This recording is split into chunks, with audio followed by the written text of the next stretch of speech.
Masih belum lama, kasus intoleransi yang terjadi di Padang Sarai dan juga Kediri di GKJW Mojoroto. Kini saya mendapatkan kabar kembali mengenai kasus intoleransi yang terjadi di Kabupaten Garut. Jadi ada pos BI dari GBT, Gereja Bethel Tabernakel, yang kemudian dalam tanda kutip disuruh untuk berhenti paksa, bahkan pengerjanya itu diusir secara halus dari lingkungan tersebut. Tidak usah ada izin-izin soal ibadah ini. Kita cuma minta. Kalau ibadah sering nggak ada izin. Kita cuma minta Kemenak mengamini. Tapi apa? Apa yang dilihat Bapak di lapangan? Tempat ibadah nanti Itu saya. nggak usah. Iya. Hanya orang-orang intoleran yang berkata seperti ini. Mereka bilang tidak ada izinnya, meresahkan masyarakat. Bahkan sekelompok ormas juga yang sudah melakukan observasi dan investigasi katanya, yang meresahkan masyarakat kegiatan itu. Tapi negara diam. Apa yang terjadi dampak dari penghinaan terhadap agama Kristen, muncullah apologiat seperti Emis. Apakah itu yang kita inginkan? Orang Islam azan 5 kali. Tidak ada orang Kristen bilang, ih berisik ya, itu toanya dibakar aja, masjidnya dibakar aja, nggak ada.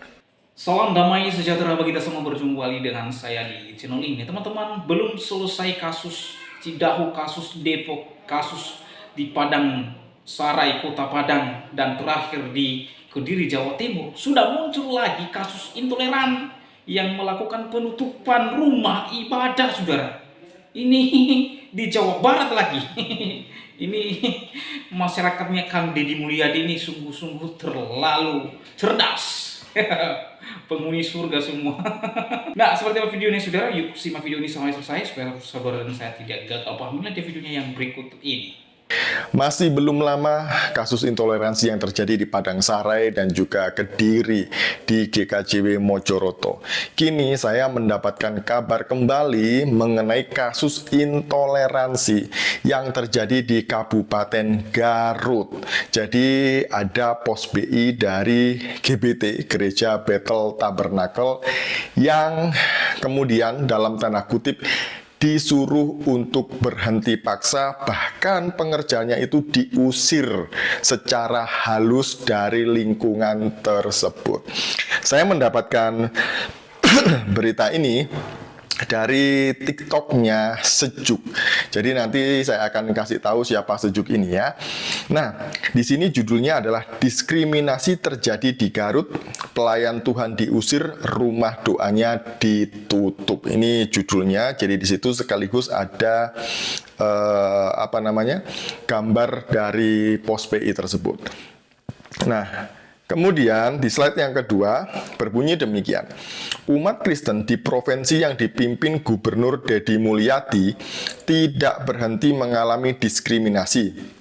Setelah persekusi yang terjadi di Sukabumi, kini menimpa penginjil Dhani Nathanael Gunawan, usia 43 tahun, yang memimpin Rumah Doa Immanuel, pos pelayanan Gereja Bethel Tabernakel Sukabungah, diusir dari wilayah Caringin, Garut, Jawa Barat oleh Forum Koordinasi Pimpinan Kecamatan atau Forkopicam.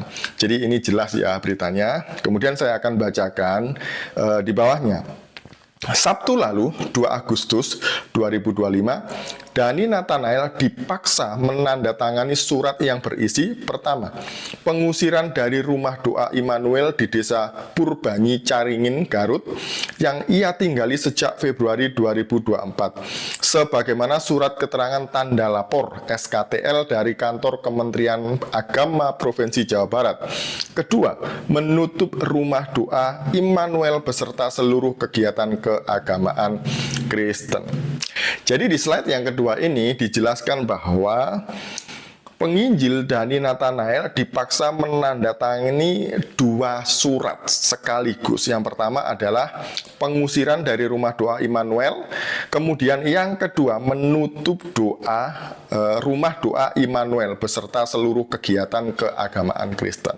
Padahal di slide berikutnya itu kalau dilihat di situ Rumah Doa ini sudah memiliki SKTL, yaitu surat keterangan tanda lapor, di mana SKTL ini tidak ujuk-ujuk atau tidak tiba-tiba dapat begitu saja, tidak.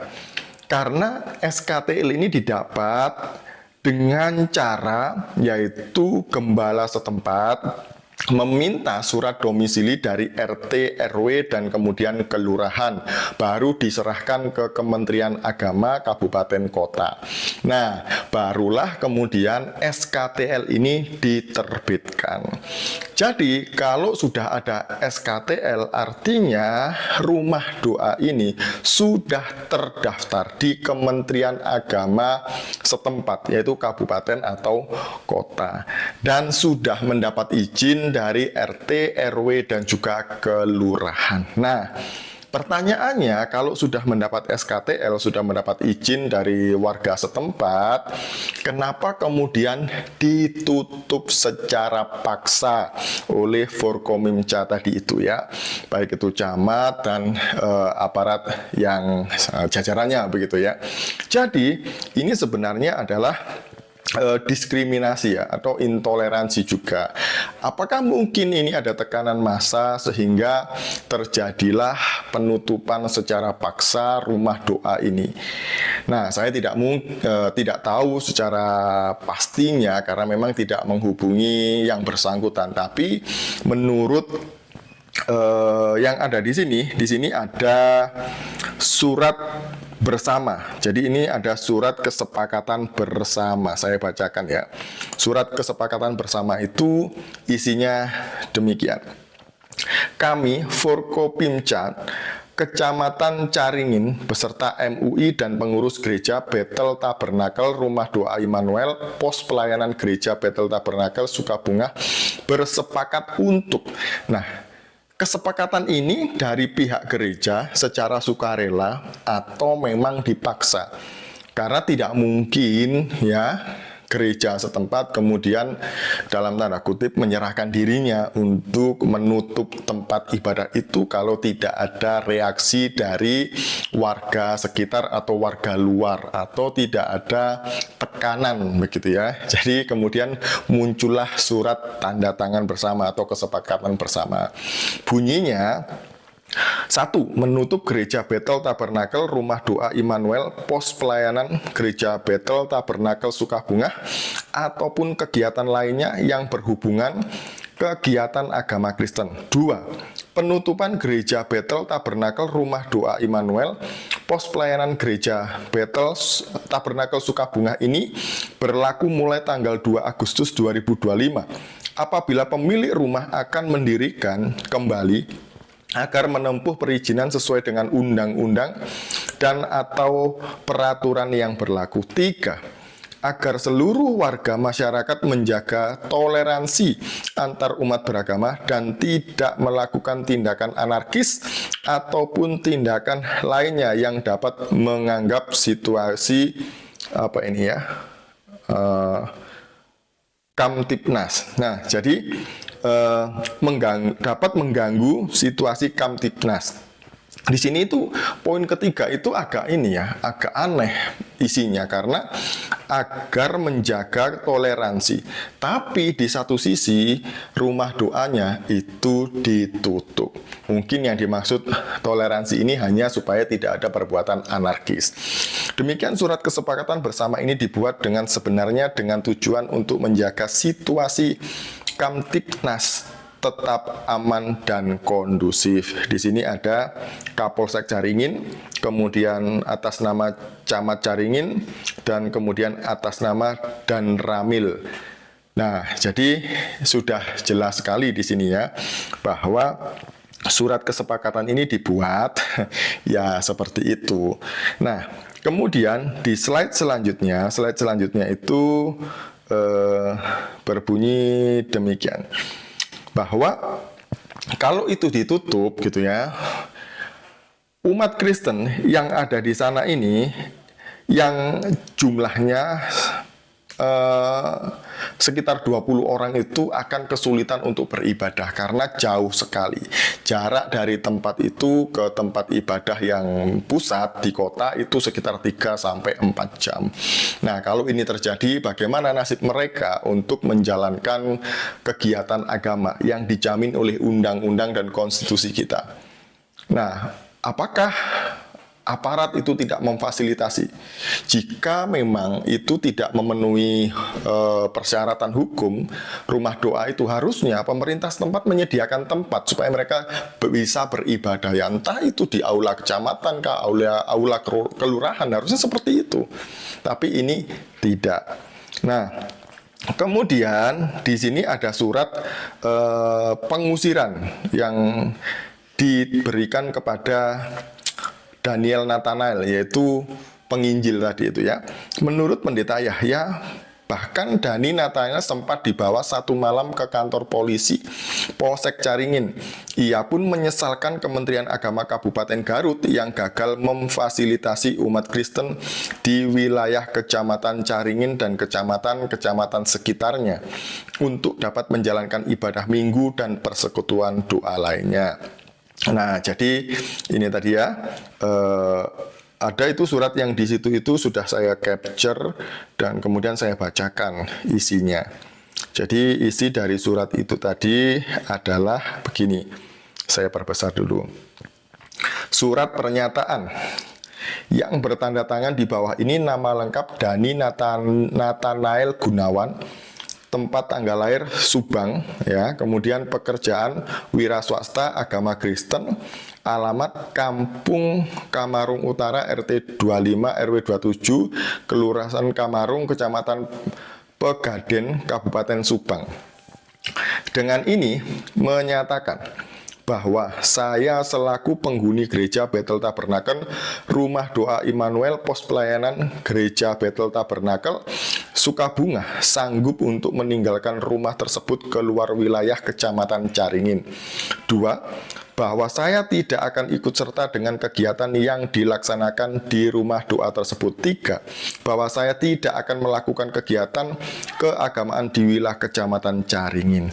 Demikian surat pernyataan ini dibuat dengan sebenarnya dalam keadaan sehat jasmani dan rohani serta tidak ada unsur paksaan dari pihak manapun. Jadi ini seolah-olah tidak ada unsur paksaan ya. Tapi kalau dilihat dari bunyinya ini janggal ya, seperti pernyataan di bawah.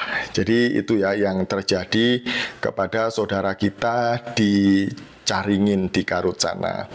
Nah, kemudian ini di belakang ini ya, kecemasan tersebut disampaikan Pendeta Yahya Sukma kepada Serikat Jurnalis untuk Keberagaman Sejuk atau Kabar Sejuk pada Selasa siang 5 Agustus. Sejuk adalah bagian dari gugus tugas kebebasan beragama atau berkeyakinan dan berkepercayaan Task Force KBB yang melayani pengaduan isu-isu KBB. Nah, jadi ini ya, Bapak Ibu Saudara semuanya, memang sekarang ini sedang marak terjadi penutupan ataupun pengusiran secara paksa tempat-tempat ibadah atau penghentian pembangunan rumah ibadah dan lain sebagainya. Kenapa pemerintah terkesan diam dengan perbuatan-perbuatan intoleran seperti ini? Presiden Prabowo, setahu saya, yang mendukung sehingga beliau menjadi presiden itu juga banyak dari orang-orang Kristen. Pak, tolong kami ini diperhatikan. Masih ingat dengan adik ini ya guys. Adik ini adalah korban penganiayaan saat pembubaran ibadah di Padang. Dia kena pukul guys, sampai dia nangis-nangis saat itu. Dan ternyata dia mengalami trauma. Mari kita saksikan guys.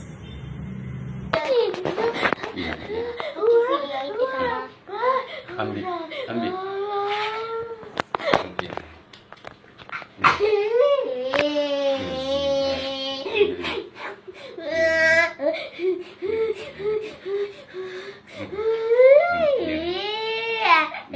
Ini bapak ini, mama di dalam. baik sebetulnya. Hanya yang tinggal itu masalahnya adalah tenggang rasanya, pemilihan jamnya, kegiatan berlangsung, suaranya diatur sedemikian rupa. Kemudian kita juga harus paham sedekat apa antara lokasi kegiatan di sekitarnya. Dan di sekitarnya orang beragama. Bapak kan perwakilan Kementerian Agama. Harusnya Pak, walaupun kita sesama Muslim, kalau dia salah, tetap bilang salah. Jangan mentang-mentang kita seiman dengan dia, yang salah kita benarkan. Saya Muslim, saya tetap menyalahkan dia. Sebab dia memang salah, mengganggu ibadah orang lain. Bahkan mengakibatkan luka, penganiayaan, menghina, memaki. Ini pernyataan Anda ini seolah-olah Anda membela oknum yang salah. Anda membenarkan mereka. Dan apakah mereka harus memilih-milih tempat untuk ibadah? Jadi jika di tempat itu mayoritas Muslim, apakah mereka tidak bisa ibadah? Dan setahu saya mereka ibadah tidak pakai toa, tidak pakai pengeras suara. Jadi jangan Anda buat alasan untuk membela mereka.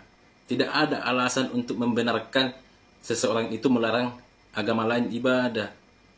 Saya rasa statement Anda ini bukan mewakili dari Kementerian Agama, tapi mewakili dari perasaan Anda. Malah seharusnya jika mereka adalah Muslim yang baik, mereka tahu mayoritas di sana, mereka menunjukkan gimana menjadi Muslim yang baik itu dengan menunjukkan toleransi, menghormati mereka ibadah, jangan mengganggu. Tidak bisa kita menolong, tidak bisa kita membantu, jangan mengganggu.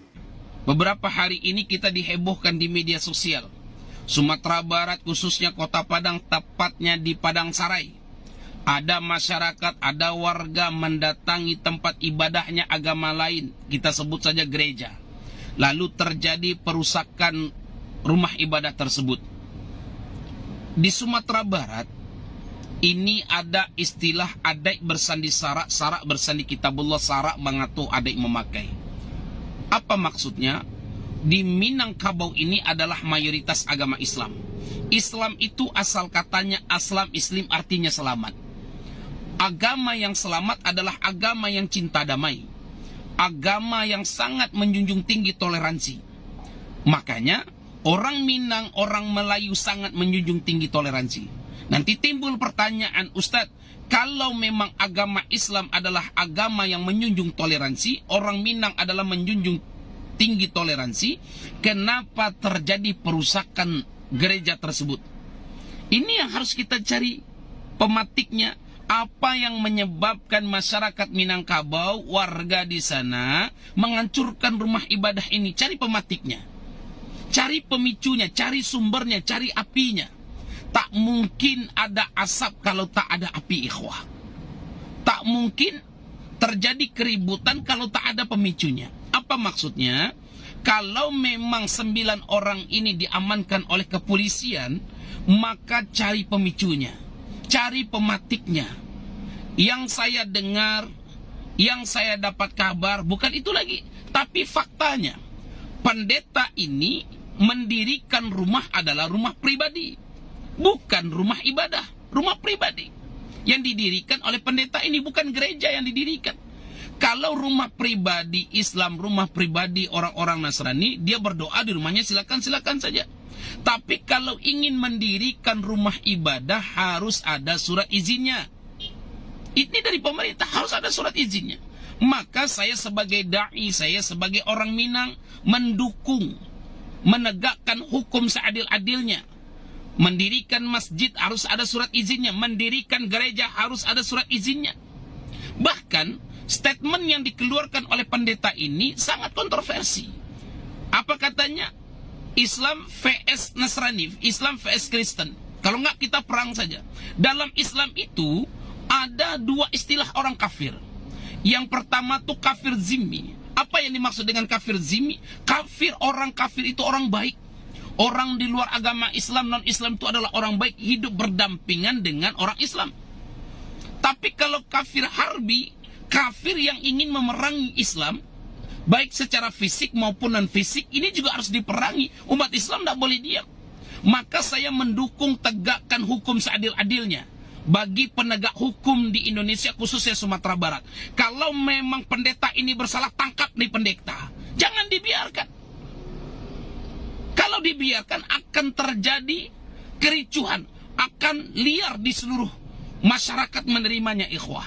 Maka saya menghimbau kepada para penegak hukum, saya selaku putra daerah Minangkabau, saya juga sebagai seorang da'i, tegakkan hukum seadil-adilnya, cari pematik, cari pemicu. Kalau memang pendeta ini adalah bahasanya tidak toleransi, maka pendeta ini wajib ditangkap. Assalamualaikum warahmatullahi wabarakatuh. Orang Islam, terutama yang kejadian di Padang kemarin, itu di mana kejadiannya?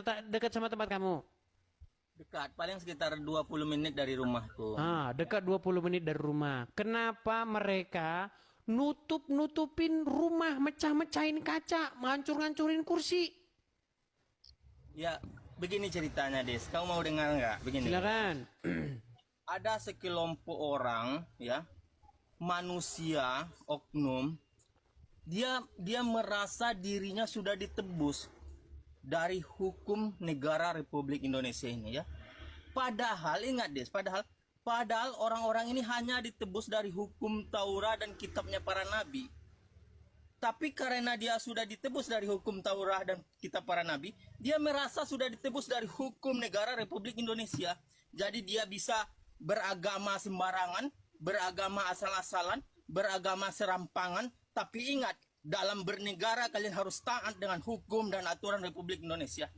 Ya, dalam bernegara. Emang hukum negara gimana beragama itu? Hukum negara, maka laluilah proses-proses yang ada. Jika kalian mau mendirikan sebuah tempat ibadah, ya, lalui proses. Jangan mentang-mentang kalian sudah ditebus dari hukum Taurat dan kitab para nabi. Di mana dalil, Rizal? Di mana dalilnya kalau mau mendirikan rumah ibadah harus begini, nggak boleh apa? Di mana? Justru dalam Undang-Undang Dasar 1945, zaman saya sekolah dulu, kalau nggak salah pasal 27 atau 29. Setiap warga negara, setiap orang berhak memilih menjalankan agama sesuai dengan apa yang diyakininya. Ya, menjalankan, ya, bukan. Terus kenapa kamu larang-larang? Mendirikan tempat ibadah. Jikalau kalian beribadah, menjalankan agama kalian di kamar kalian, di dalam rumah kalian, sampai kalian kejang-kejang pun kami nggak akan melarang. Tetapi ini diatur dalam pendirian tempat ibadah, ya, karena harus mempunyai izin. Makanya aku bilang, kalian boleh beragama serampangan, beragama kalian sudah lihat watak orang Islam? Inilah cerminan mereka. Dalam bernegara, dalam berbangsa, kalian harus taat hukum dan aturan. Ya udah, Rizal. Karena sekarang kalian hanya ditebus dari hukum Taurat dan kitab para nabi. Kalian tidak ditebus oleh Tuhan kalian dari Undang-Undang Republik Indonesia ini. Kalian tidak ditebus oleh Tuhan kalian dari hukum negara Republik Indonesia ini. Ya, begitu. Kalian hanya ditebus dari hukum Taurat dan kitab para nabi. Sudah. Jadi kalian terserah, boleh kalian beragama. Jangan kau ulang-ulang lagi tuh, Rizal. Kamu ulang-ulang terus. Ya. Udah belum? Ya, silakan. Oke, jadi alasan dirusak itu karena apa? Karena mereka ini, sekelompok orang ini, seorang yang pendeta dan jemaat ini, dia tidak patuh, dia merasa sudah ditebus dari segala hukum. Jadi dia hidup boleh asal-asalan tanpa hukum. Nggak boleh seperti itu. Emang kalau misalnya menjalankan suatu kegiatan keagamaan di rumah langsung mengacak-acak hukum? Ini dalam pendirian tempat ibadah itu kan kita ada aturannya. Pendirian tempat. Jadi teman-teman, saya sudah bilang, wahai orang-orang, dengarkan perkataan saya. Orang Islam memang seperti itu. Mereka alergi dengan yang namanya kegiatan atau acara-acara kekristenan. Karena apa? Karena nanti kalau dilihat umat-umat yang lain, sesama muslim, orang Islam akan berbondong-bondong masuk Kristen. Itu yang mereka khawatirkan. Dan ketika nanti ramai-ramai berbondong-bondong masuk Kristen, akhirnya tinggal Rizal sendiri yang jadi orang Islam sendirian di situ. Bayangin Rizal, kalau ada gereja di situ di Padang? Karena kalian takut nanti orang-orang pada meninggalkan agama Islam. Bayangin, bayangin di masjid ngomongnya apa? Hei kaum muslimin, kamu harus begini. Saya kalau ngomong begitu nanti kita di Hari ini abang di Kota Bekasi nyaman bang. Saudara-saudara kita yang di luar sana nggak nyaman. Nah itu kita dukung Pak. Makanya kita kan selalu ini ada kita namanya kelompok aras. Ada pastor kita di itu kita sampaikan, kita menyuarakan. Ini ketua PGRI beliau. Kita undang supaya ada yang kita tahu juga bahwa Dimas Kristen selalu mengajak Median Aras mendorong apa yang perjuangkan saudara kita di tempat lain yang tidak senyaman Kota Bekasi. Gini Pak, PBM ini menjadi suatu ukuran untuk intoleransi itu masuk. Makanya kita harus ngasih rekomendasi Kementerian Agama Republik Indonesia. Tidak usah ada izin soal ibadah ini. Kita cuma minta. Kalau ibadah sering nggak ada izin. Kita cuma minta Kemenak mengamini. Tapi apa yang dilihat Bapak di lapangan? Tempat ibadah nanti saya. Itu nggak saya. Iya. Memang nggak berizin kok. Hanya tanda lapor sudah dapat. Mereka beribadah semua. Dari 400, berarti 10% saja yang dapat. Karena nggak sebagian baru ini bapak mau izin. Nah itu. Baru, saya bilang, ini mencerminkan Yesus Kristus atau tidak? Bapak sudah tahu 400 dan 100 yang masih ada YB-nya. 300 yang kemana? Siapa yang mau nggak ngurus sih? Itu mereka nggak ngurus. Kan sudah ada mereka. Bapak bisa bertanggung jawabkan soal itu? Ada sebagian dalam proses, ya. Proses contoh Cinta Grand. Proses sudah sampai ke. Sebelum aksi ini kami rapat bersama gereja. Ya. Sudah ada proses. Ya Cinta Grand dan proses. Gereja sudah sampaikan semua. Kita kan dengan permohonan ya dari RTB. Nah kan gini berarti abang menumpahkan diri, abang menunggu bola nih. Sedangkan hari ini bang, maksud saya sebagai abang. Terima kasih. Assalamualaikum warahmatullahi wabarakatuh. Selamat siang. PBM ditanggapi lagi. Selamat sejahtera semua. Terima kasih adik-adik mahasiswa dari Kristen Indonesia. Kami sangat bangga. Terima kasih. Ternyata pasti banyak teman-teman yang peduli terhadap teman-teman saudara kita yang ada di seluruh Indonesia. Ya, artinya bahwa kalau bukan kita siapa lagi? Terus perjuangkan yang kebaikan agar semua merasa nyaman. Kami pun di Bekasi, saya orang asli Bekasi. Saya ahli Bekasi, bahkan saya cerita dengan Pak Pendeta. Dari dulu Bekasi tidak ada internet, Pak. Bahkan saya dari kecil bergaul dengan teman-teman yang tetangga saya non muslim, ya. Alhamdulillah ternyata bahkan Kiai Nur Ali, kenal Nur Ali ya? Kiai Muhajir itu semua temennya orang-orang muslim. Ya, bahkan Kiai Muhajirin non muslim di proyek itu mohon maaf semua Cina.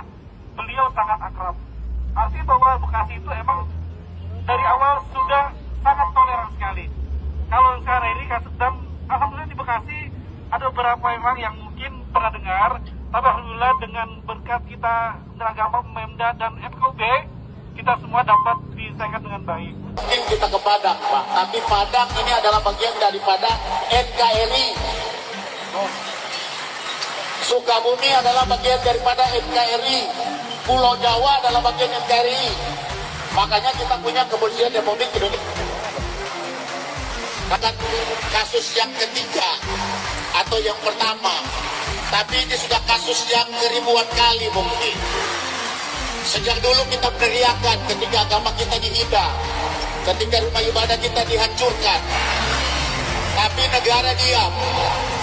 Apa yang terjadi dampak dari penghinaan terhadap agama Kristen, muncullah apologiat seperti Edis. Apakah itu yang kita inginkan? Ya kan? Agama sekarang kita dihina, kita balas hina.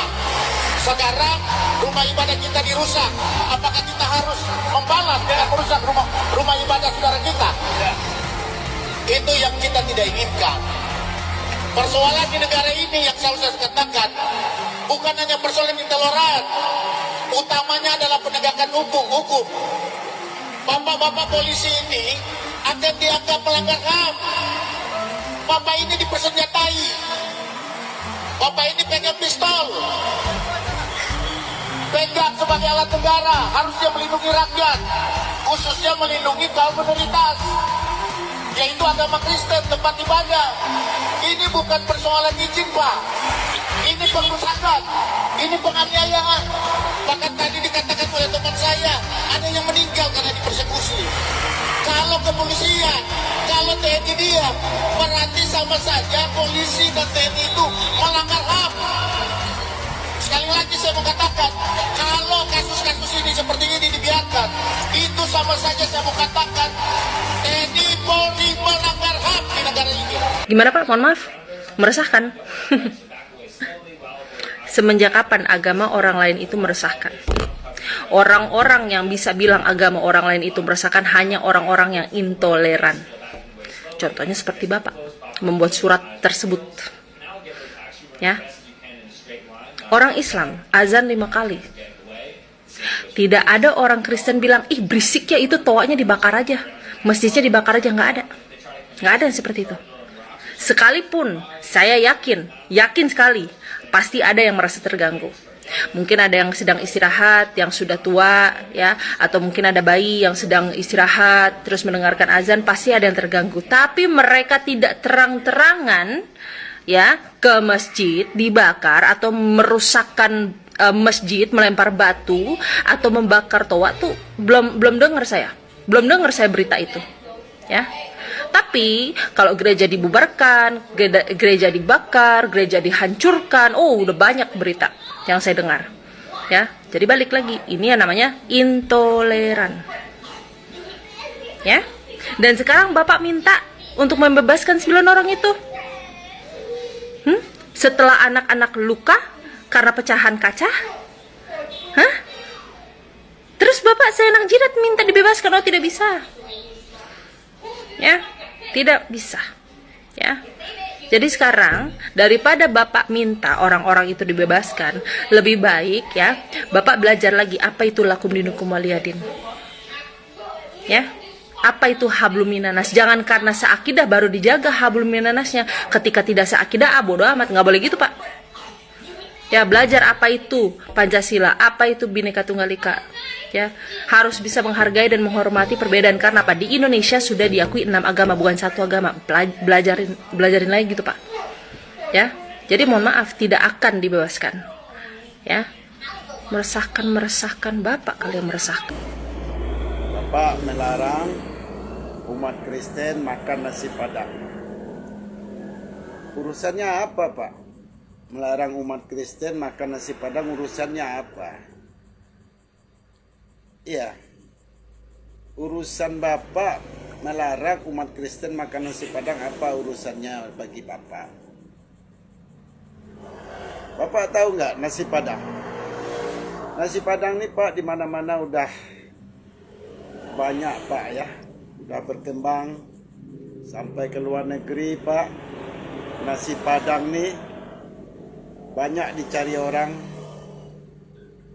ya, sampai ke Turki, ke Amerika, ke Belanda, bahkan ke Jerman, bahkan ke Arab Saudi.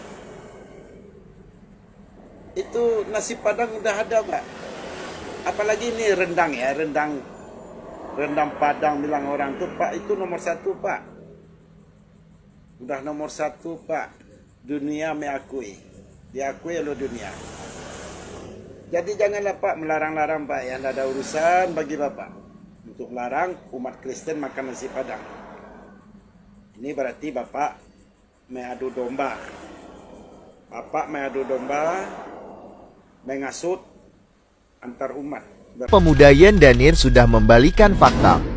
Pak Ketua Pemuda sudah menuduh pihak dari Jemaat GKSI yang melakukan permasalahan ini, tapi kenyataannya dari pihak Pak Ketua Pemuda yang melakukan permasalahan ini. Pemuda ya bercerita bagaimana baiknya. Jadi datanglah kami ke sana sama Pak RT, sama Pak RW, berkoordinasi dengan pendeta. Ya, datanglah saya dengan Pak RT, dengan Pak RW, klarifikasi dengan Pak pendeta ke belakang, dibawa berumbuk. Jadi pas dalam berumbuk itu pemuda sudah ramai di sana. Nah, pemuda kami tidak ada ingin ribut. Dalam pembicaraan kami dengan pendeta mencari pertanyaan salah pendeta ini, salah tentang gereja ini. Jadi kebetulan pemuda kami mendengar sesuatu dari pembicaraan warga Nias. Jadi kita sanalah pemicu keributan. Provokasinya begitu. Dari luar juga.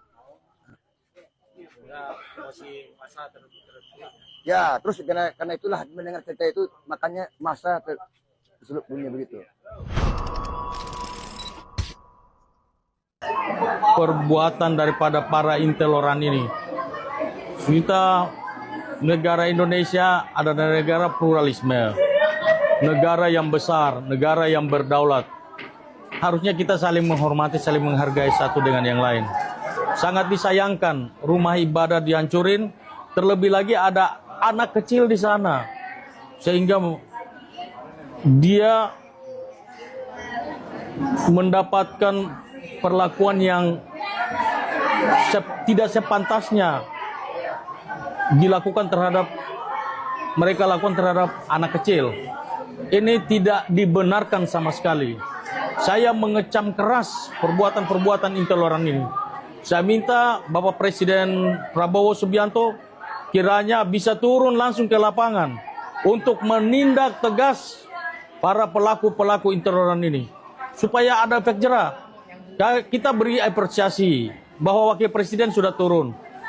Kami minta juga agar supaya kalau bisa Bapak Presiden turun langsung ke lapangan untuk melihat perbuatan-perbuatan manusia yang tidak berakhlak.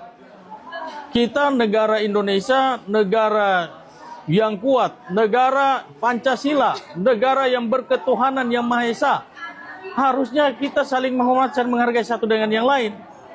Ini malah dipecah-pecahkan oleh perbuatan-perbuatan oknum-oknum yang tidak bertanggung jawab, terutama para intoleran ini. Saya berharap supaya para intoleran ini ditindak dengan tegas, diberikan hukum yang seberat-beratnya agar supaya ada efek jera buat mereka. Ini sudah sangat kelewatan dan sangat-sangat keterlaluan. Sangat miris lah. Ya, kita lihat eranya Pak Jokowi tidak terlalu seperti ini. Giliran eranya Pak Prabowo, ini kok intoleran semakin jadi-jadi. Maksudnya apa? Apakah mereka mau mencoba melakukan ini untuk menjatuhkan Pak Prabowo sebagai presiden? Ini saya yakin bahwa ada otak di balik semuanya ini. Harus dicari otak pelakunya, daidernya ini harus dicari. Sehingga tidak terulang lagi di kemudian hari. Kalau nggak dicari otak pelakunya ini, nanti akan terjadi di tempat-tempat lain lagi. Kira itu. Nah, ini politik. Ada otak di balik semuanya ini. Makanya saya bilang, kalau harus diusut tuntas, cari otak pelakunya. Jadi jangan cuma yang kerucut-kerucutnya yang ditangkap, tetapi otak pelakunya itu yang paling penting. Dan saya minta kepada Pak Presiden Prabowo supaya mereka-mereka ini dihukum seberat-beratnya. Betul. Kita walaupun kita berbeda-beda suku, bangsa, suku, adat, bahasa, tetapi yang namanya Indonesia adalah negara Pancasila, negara yang berkeadilan. Jadi memang kita harus saling menghormati, jangan otak daripada pelaku intoleran ini, otak intelektualnya itu yang paling penting. Mereka ini, perbuatan mereka ini membuat seolah-olah negara ini dia mendikotomikan anak bangsa di negeri ini. Bang, seperti tadi saya bilang, pemerintah harus mengusut tuntas daidernya, otak pelakunya ini harus dicari. Kalau nggak dicari otak pelakunya, ini pasti akan terjadi di daerah-daerah lain lagi. Ini tujuannya menjatuhkan Presiden Prabowo Subianto. Jadi, itu saya duga kuat, karena baru terjadi di sini, di Cidawi ya, sekarang di Padang lagi, belum lama di Depok, sebelum di Padang di Depok dulu, Depok terus sekarang di Padang. Nah kita nggak tahu nanti di mana, di Kalimantan Barat juga. Ini waktunya sepertinya terstruktur sistematis dan masif ini. Makanya ini jangan main-main, pemerintah jangan main-main dengan situasi ini. Ini bakal, kalau terus-terusan begini bisa pecah perang suku di Indonesia ini. Betul. Makanya harus hati-hati. Pemerintah harus hati-hati dan waspada dengan orang-orang seperti ini. Sekali lagi, tolong dicari otak pelakunya ini. Mereka harus aktif, jangan pasif. Seperti Kapolri, Menteri Agama. Ya, kemarin kita lihat Wakil Presiden sudah turun, kita berikan apresiasi. Ya harusnya begitu, turun langsung di lapangan. Ini sampai hari ini kita nggak melihat Kapolri turun ke sana. Tidak pernah kita lihat Menteri Agama datang ke sana. Nah ini tokoh-tokoh penting ini yang harus aktif turun dan memberikan tindakan tegas terhadap para intoleran ini. Saya berharap supaya pemerintah harus cepat dan tangkas untuk mencari otak pelaku dari intoleran ini, agar supaya ke depannya jangan terulang lagi. Harus ditindak tegas.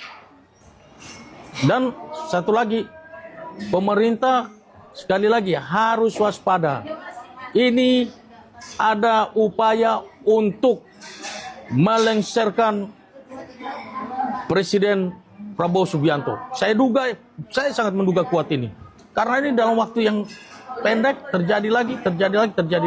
Terjadi perdebatan tentang kerusuhan yang terjadi di Kelurahan Padang Sarai, Kecamatan Koto, Kota Padang, Sumatera Barat, tanggal 27 Juli yang lampau. Kalau kita lihat di YouTube dan membaca berita, ya sekelompok orang menyerang orang yang sedang beribadah, memecahkan kaca, ada anak-anak yang menangis dan segala macam. Lalu terjadi perdebatan antara satu dengan yang lain. Ya, ketika ini dikaitkan dengan agama, maka ini menjadi salah. Karena ketika kita masuk pembahasan lewat cara agama, teologi, tidak akan menyelesaikan persoalan. Saya sendiri sebagai pendeta, saya tidak mau membahas peristiwa itu dikait-kaitkan dengan agama. Saya tidak mau, karena tidak akan berujung. Masing-masing akan mempertahankan dalilnya dan haknya mereka. Misalkan dari kelompok yang merusuh, yang membuat kerusuhan lah, atau apapun pengerusakan itu, mereka bilang tidak ada izinnya, meresahkan masyarakat. Bahkan sekelompok ormas juga yang sudah melakukan observasi dan investigasi katanya, yang meresahkan masyarakat kegiatan itu. Oke, jika memang kegiatan itu dipandang meresahkan masyarakat setempat, Udo sama Uni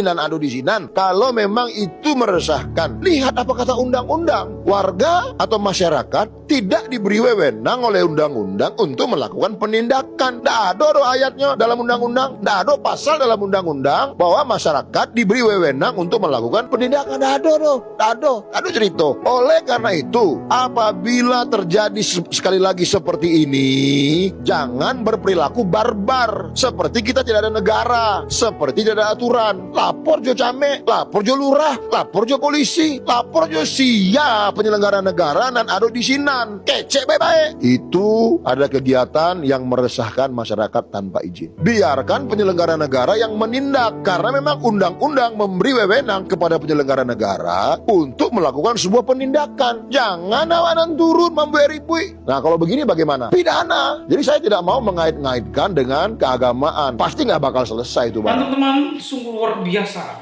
mereka ini, umat Kristiani terus dipersekusi, terus diintimidasi dan terus ditindak oleh orang-orang yang mengaku beragama, yang berbaju agama, dan yang mengaku orang-orang yang paling benar dan pemegang kunci surga. Padahal kelakuan mereka adalah kelakuan yang barbar, yang tidak menunjukkan bahwa mereka punya Tuhan, bahwa mereka orang-orang yang beragama. Sebab orang-orang yang memiliki Tuhan tidak seperti itu kelakuan mereka, tidak seperti itu sikap mereka adalah sikap yang barbar, yang tidak punya kasih sama sekali. Itulah sebabnya mereka itu terus melakukan anarkis dan perusakan dan teror terhadap anak-anak. Dalam tindakan-tindakan mereka sungguh sangat tidak kita terima secara manusiawi, saudara. Apa dalangnya? Berulang kali saya sampaikan bahwa dalang dibalik pengerusakan rumah ibadah, dalang dibalik pengusiran ibadah umat Kristiani dalam dibalik teror terhadap anak-anak. SKB 2 Menteri. Saudara, sejak terbitnya SKB 2 Menteri ini tahun 2006, sudah berapa ribu kasus intoleran di negara Republik Indonesia ini. Tetapi pemerintah tidak sadar tentang hal ini. Menteri Agama tidak sadar. Masih mendingan kalau tidak sadar, tapi kalau sadar akan hal ini lalu tidak melakukan tindakan secara cepat dan secara tegas, maka orang-orang ini termasuk pelaku. Sudah tahu SKB 2 Menteri ini dipakai oleh orang-orang tertentu untuk melakukan persekusi rumah ibadah terhadap umat Kristiani, tetapi masih SKB 2 Menteri ini tidak dicabut. Tidak dicabut. Beberapa waktu yang lalu, Bapak Menteri Agama memberikan satu pernyataan bahwa kasus yang sering terjadi, pengerusakan rumah di Padang Sarai, Kota Padang, yang mengatakan itu salah paham. Salah paham. Orang merusak rumah ibadah dan imbasnya atau korbannya adalah anak-anak. Itu salah paham. Kalau bicara salah paham, tidak sampai mereka menteror dan mereka merusak rumah ibadah. Kan ada hukum, ada aturannya. Beberapa video saya sering mengungkapkan dan menyuarakan bahwa FKUB itu harus ditiadakan, dihapus. Karena memang FKUB ini adalah juga yang menghambat prosesnya untuk terbitnya IMB, pendirian pembangunan rumah ibadah. Seharusnya FKUB ini adalah jembatan untuk memperlancar dan mempermudah untuk terbitnya IMB. Tetapi pada faktanya mereka adalah penghambat. Coba kita lihat di kasus yang terakhir di Jawa Timur itu, di Kediri. Sudah dikantongin 65 tanda tangan di lingkungan setempat. Sudah mereka mendapatkan surat-surat lengkap sesuai dengan standar SKB 2 Menteri.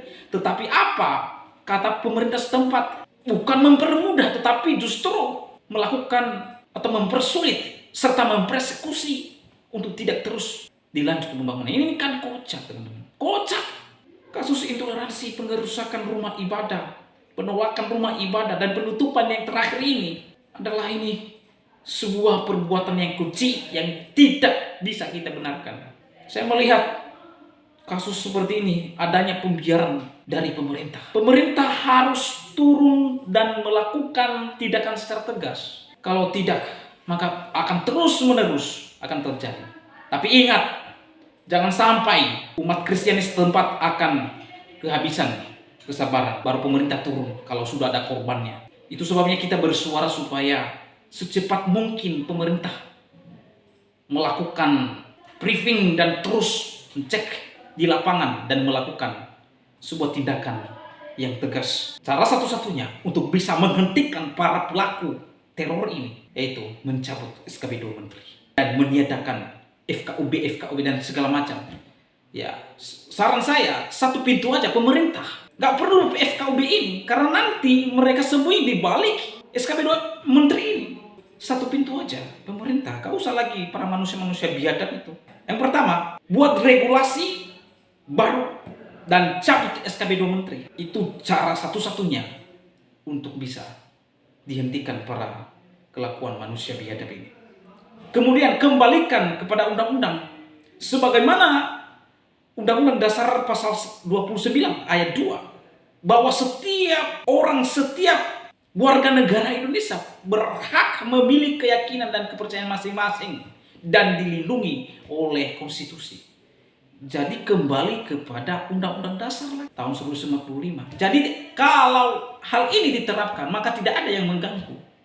Karena kalau kita beribadah menyembah kepada Tuhan itu hak prerogatif individu tersebut. Kalau ada orang yang mengganggu, membubarkan, itu sedang ia merampas hak seseorang. Jadi oleh sebab itu dibuat satu regulasi dan aturan dan secara tegas bahwa barang siapa yang melanggar yang dengan sengaja membubarkan rumah ibadah agama lain, maka hukumannya tidak ada ampun. Nah itu bagus, ditindak secara tegas. Sehingga kalau regulasi ini sudah dibuat dan disosialisasikan di seluruh Indonesia, maka para otak-otak intoleran ini akan berpikir dan tidak mudah ia melakukan atau melanggar aturan yang sudah dibuat. Oleh sebab itu saudara, kita berharap kepada pemerintah untuk segera menanggapi akan hal ini. Kalau tidak, akan terjadi hal-hal yang mungkin tidak bisa kita bayangkan, saudara. Oleh sebab itu, bagaimana tanggapan dan pendapat saudara setelah menyaksikan videonya? Yuk berkomentar di kolom komentar, dan kiranya komentar saudara komentar yang membangun dan yang mengedukasi kita semua. Demikianlah video saya kali ini, sampai bertemu di video saya selanjutnya. Tuhan Yesus memberkati kita semua. Shalom.